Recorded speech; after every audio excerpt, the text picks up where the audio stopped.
Welcome to the Girl Dad Show. Welcome to the Girl Dad Show, a professional parenting podcast. Each month, I interview entrepreneurs, leaders, and professionals who are balancing parenthood, life, and profession in the hopes to learn what it takes to be an amazing professional parent. What's up, everybody? Thank you for joining me for another episode of the Girl Dad Show. Today is another Girl Dad Talk where I am now intermixing my professional journey and talking you through what I'm working on and how I'm navigating things in between our regularly scheduled interviews. And it has been a very joyous journey for me doing these Girl Dad Talks over the season 2 period. And I hope that you are enjoying it as well. I know the last time we had talked on my journey, it was just right before Thanksgiving, and we were headed into the holiday break. And I was talking a lot about having fun with my brother and being excited that my family was going to visit me for the holidays, and really focusing on taking time to reflect. And I will say that I have had a lot of things happen in that short period of time. As Thanksgiving was a total crapshoot because we got unbelievably sick. Everyone in the house got sick, and the bug just passed through us all. And so Thanksgiving was a lot of us just kind of muscling through the sickness. And I will say that although it is really unfortunate that we weren't able to maximize our time together with fun and activities and all those other things, I am still really glad that my family was here with me and we were sick together, and that we were able to still spend that time together and through the holidays. One of the big things that I want to talk to you about today, and that's kind of top of mind, is something that is actually really, really fun for me and really interesting epiphany that I've had over the last few weeks, is that I also recently just celebrated my 42nd birthday. And it has been really, really fun because normally I don't really care. I think I stopped really caring at like 30 years old about my birthday, and it just became less and less important and more of like a thing, and like, I mean, obviously I would celebrate. I would go to Dave & Buster's, and I'd go to and play Time Crisis, and I'd go do things that was really fun for me, like video games and eating and drinking. But I'd say especially since the kids were born, it's just become less and less important to me. Just have a lot more priorities in my life. But turning 42 was kind of a weird turning point. Like, I almost felt like it's been kind of going downhill over the last like 12 years in importance. And then this year, I feel like I may have stabilized it, and it may increase in importance as it moves forward, because it was very fun. It was very, very fun. And I didn't do anything, astronomically special, or we didn't go anywhere else, but we, celebrated with donuts with the kids, which is a family tradition here. And we did a lot of activities. And we set up the Christmas lights, and we went out to dinner. We opened gifts, and I got a lot of gifts from different friends and clients this year too, which was really fun. I did a lot of reflecting, which I think is why I'm starting to enjoy it a little bit more, and really taking the opportunity to realize, these are great moments to recognize that you grew another year, you lived another year, and really taking those moments to recognize what you've accomplished, what you failed at, where you're currently at, where's your head at, where's your heart at, what do you want to do next, and what is next, and kind of a good point to like level set. And I think it has a lot more to do with the fact that, like, as you get older, things seem to be more, in my mind at least, more protective of what you have versus more like experiential and what's in the future.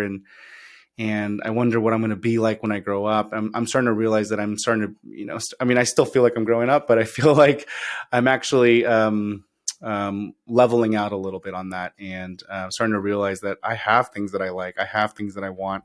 I'm also starting to learn more about who I am as a person and a human. And I quite frankly care a lot less what other people think. And I'm much more comfortable with who I am and what I want. And I think all of those things are allowing me to really embrace my birthday and turning 42 and celebrate that, and really understand how I like my year and what I did this year and what made it great. And so I will say all of that to say, the summation of what I came out with is that I had one of the most incredible years of my life. So I would say 41 for me was incredible. It was awesome. I would almost say it was the best year of my life. And I have a very strange feeling that moving forward, as I do more of these reflections, on my birthday, I have a really strange suspicion, a pretty confident suspicion that every year will be the best year of my life moving forward. I think this mentality of like just kind of growing up and not um, searching for yourself, or being more confident in who you are, or even just maybe it's just you're just older and you just care less because you're tired. But it really does change your mindset quite a bit, right? And I am very, very aware that my mind is changing a lot like that, and I just don't feel like I have enough time. I don't have enough time to achieve the things that I want to achieve, use the knowledge that I've accrued, use the skills that I've obtained, and also do the things that I want to be doing fast enough, big enough, high enough, more enough, yeah, more of. And I think that comes with age. I think that some certain things, you have to learn it. I do remember people saying these things when I was younger, and I just never really understood it, even though I understood it. Like I didn't actually like soak it in and let it marinate. And now I'm like, gosh, I wish I could go back to being 30 or even 35 and take what I have now and like really double down on those things and build those things out. And it's really a weird moment to be able to reflect on that at 42. And I look back at 41 and just realize that, I lived really hard. I did a lot of things that I'm very proud of, and I failed a ton.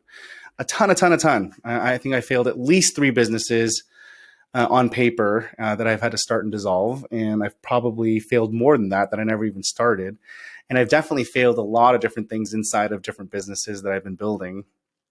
And I learned a lot, but I've also succeeded a lot. And I've accomplished things that I never thought would be possible for myself, for my family.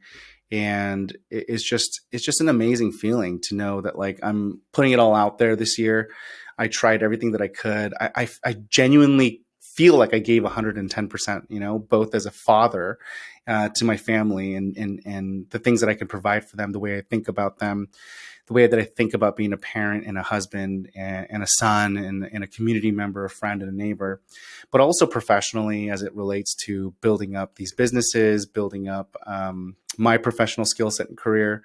And it's just been an incredible year and journey. And I'm very, very excited for 42.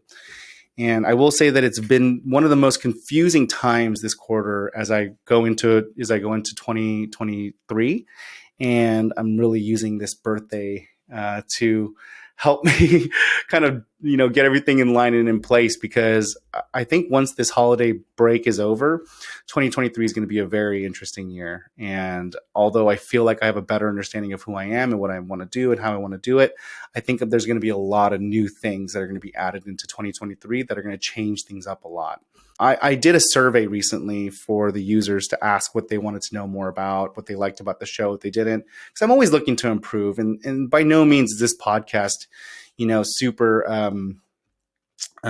super wide reach and have a massive user base, hopefully soon, but it doesn't right now. And I don't think that, it's going to be profitable anytime soon either. I think it's going to continue to be a loss factor for me and just a passion project for me for a little bit longer. But it doesn't stop me from wanting to grow it and optimize it, just like everything else. But I will say that there are some really critical pieces of feedback that I got from that survey. And so I appreciate anybody that was able to fill that survey out, give me the feedback, tell me their honest truth, and tell me what they want to know more about and what they like and don't like about the show. But I'll go over some of that in more detail if you want, and if anybody's interested. But for now, the key things that I learned was that the Girl Dad Talks are very interesting for a very different group of people. And I think it's really fun for certain people that are more entrepreneurial and want to build passive income and want to build these service businesses.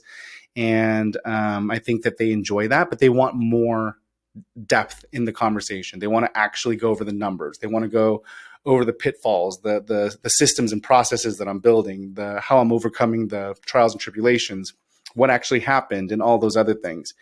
And on the interview side, people are enjoying it, but I think they're looking for more, nuggets of wisdom and insight and all of those other things. And so I'm not necessarily going to get swayed one way or the other, because I definitely am doing this more for myself. And I don't exactly know my full thesis, but it's getting better and better and tighter every season that I do this. And I'll be heading into season 3 in June of next year. So I'm going to finish this season with the thesis that I have right now, and then go back and do a retrospect and look at it again. But I do want to do something that I did like about that feedback, which is in these Girl Dad talks, I want to talk a little bit more about the businesses that I'm building, because I think it's pretty fun.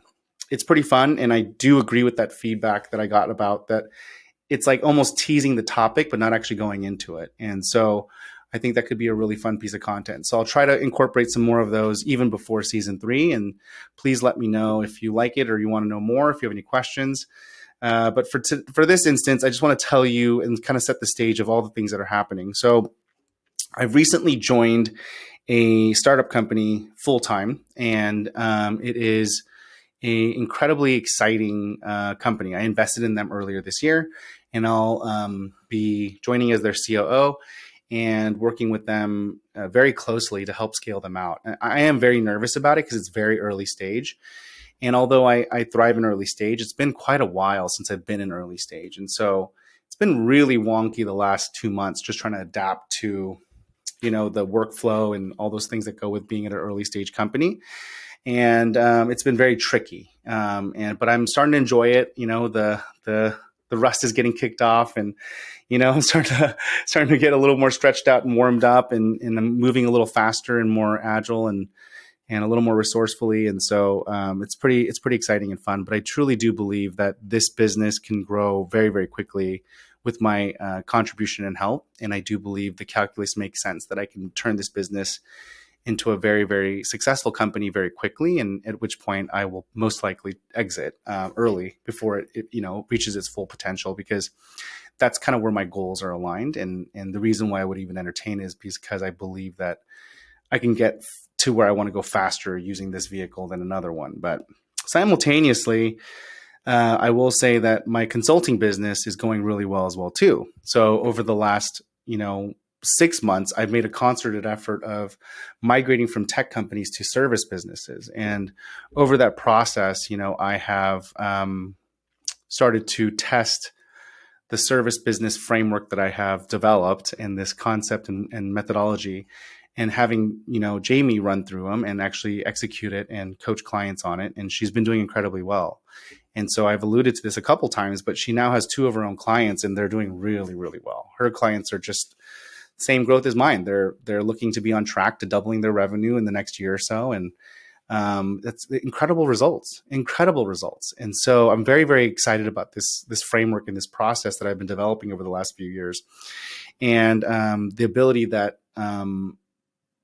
Jamie has been able to exude through using the framework, not necessarily her experiences as an entrepreneur. She doesn't have that, but using the process and framework to coach other business owners and entrepreneurs to success has been really valuable for me, because it's very exciting.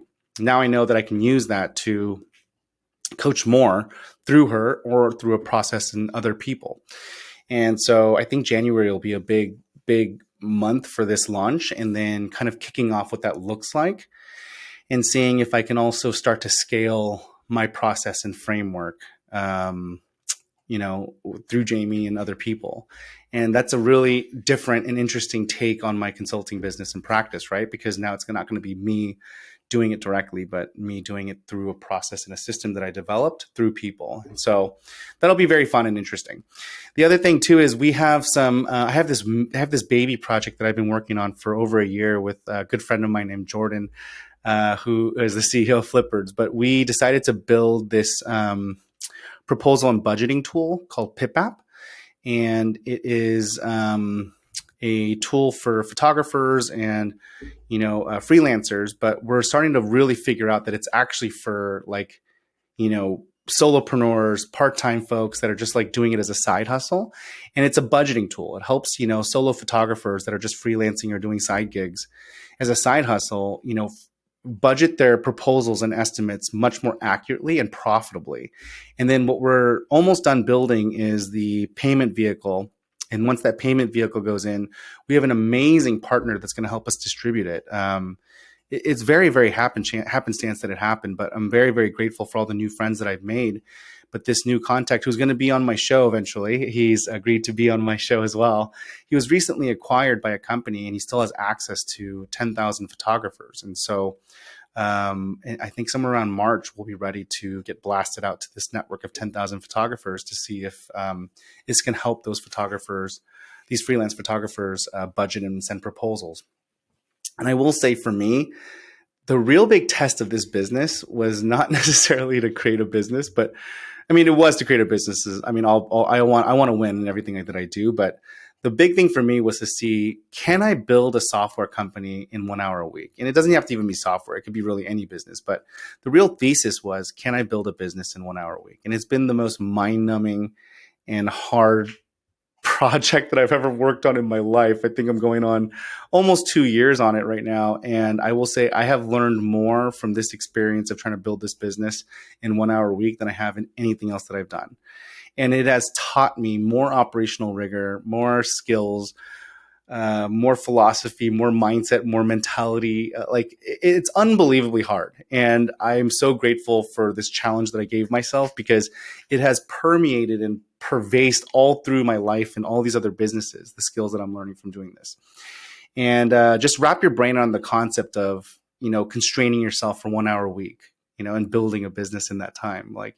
And how mind-numbingly frustrating it can be because as soon as you hit the 59-minute mark, you have to stop and go wait for another week to get your next hour to work on it, right? And it's almost like impossible. And you really have to rethink work, rethink strategy, rethink workload, rethink cost, delegation, all those things. And so unless you have an infinite amount of money, which we don't, we only started with a couple $1,000s in cash that we both invested in to do this. It's a huge exercise in discipline, strategy, and rigor, and process, and systems, and delegation, and it's unbelievable, right? And so I'm really excited that after almost 2 years, we will finally launch version 2 of this with some product updates. We launched a MVP earlier this year, and we'll launch an actual good version sometime in March of next year. And we will have some customers, and that'll be very exciting to have a successful business, at least a tractionable business that's generating profit by March. And we will be able to say that, we successfully built a profitable business with 1 hour a week. And I will say that'll be really great, but I'm hoping that that'll happen, and maybe we can grow it further. Maybe we won't. I'm not entirely sure, but that 1 hour a week will be applied obviously for growth if that launches and it goes well. So there's that business, and that's going to change a lot of things in January. And then the other thing that we're launching in January, or I should say I'm launching, is this thing called Owners Club. So I've recently started to build out a private Slack group for service business owners. And really, because a lot of my clients in the service space are asking me very similar questions. And they're also asking me a lot of questions that have to do about life and, like taxes and stuff that's just like ancillary to the actual business core mechanics. And I end up repeating myself like 50% of the time, or being a friend or a life coach and all those things, which I don't mind doing. I'm happy to be that person for my clients. And I'm also excited to make real friendships with them. But I did realize that I could actually help them more if I matched them with each other, because a lot of these successful business owners that are, especially the ones that are pushing up against $1 million plus in annual revenue, have very specific problems. And their problems are, like, how do you recruit and retain? How do you manage and build culture? What kind of culture do you want to create? What am I doing this for? Like, what am I supposed to do with my money? And why do I have this much money? Do I want this much money? And there's a lot of different questions that you have to start asking yourself as you become this kind of successful business owner. And I realized that just matching them all up together would be very helpful. And so we built that in November and launched it, and it's amazing. I'd say at least 4 of the 18 business owners on there have verbally commented that it's the most amazing thing ever, and it's exactly what they wanted. I think the other half of them or I'd say half of them are more silently just watching, and then I'd say 4 or 5 of them are just inactive. But percentages wise, even if I have 4 really active members that really love it and get value out of it, it's amazing out of 18. And then we already have 5 people on the waiting list for December, and then in January we're gonna blow it up. We're going to let all the members invite other members. And so it'll be an invite only club, but in January in 2023, that'll be another exciting project and venture that we'll be embarking on. And it'll really change the dynamic of next year. So another new project that I'm adding to my cadre of things.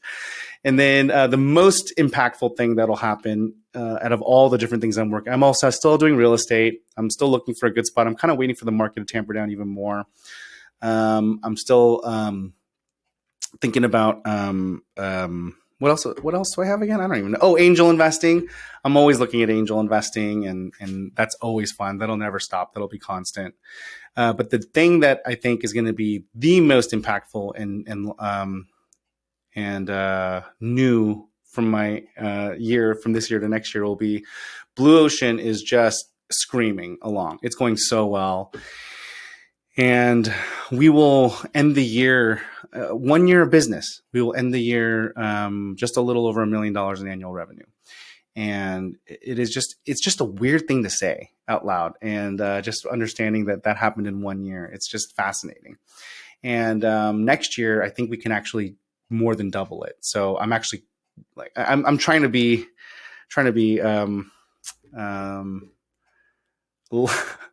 less egregious or less boastful or arrogant, I guess. But I'm actually, even conservatively speaking, I'm pretty sure, like, I'm not even being boastful at all. Like, I actually am pretty sure we're going to be able to more than double it next year. And that is insane. That is insane, because that is just like, we'll have like somewhere in the ballpark of 6 or 7 more staff. So we'll be a team of 20 plus people. I think I'm like 99% sure we're also going to launch a new business. So I'm probably going to start 2 new businesses actually, but one of them is going to be inside of home services again.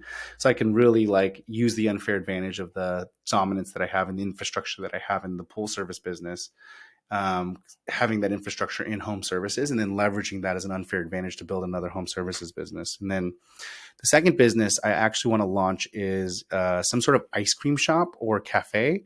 I may do a combo, so like a breakfast cafe, like diner, that turns into an ice cream store in the afternoon, or like maybe it's just a cafe and just serves breakfast, and then in the afternoon it just serves ice cream. Or maybe it serves breakfast all day and then does ice cream in the afternoon as a specialty. I'm not really sure, but I definitely feel like we need a local dessert shop, and we definitely need a local breakfast shop that's like really fun to go to. And so I feel like there's a huge need for this, and I want it too. So like personally, I want it, and I want it for my kids, and I want to go to a place where, we can go and have breakfast and ice cream. And so I'm very, very excited for this business, and I'm hoping to do that next year.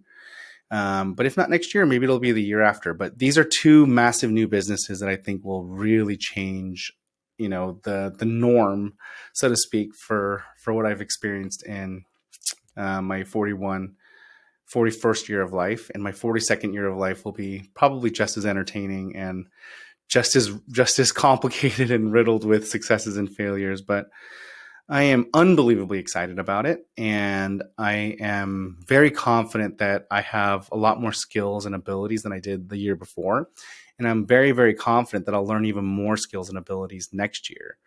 And not because I'm smart, not because I know more than anybody else. It's literally because I'm just doing more reps, I think. Every time I do more reps, like, I just realize that, like, you just learn so much. And I mean, that's obvious, right? It's like practice makes perfect. Sorry, that sounds really stupid to say that, like it's some sort of insight that nobody knows, but consulting really taught me this.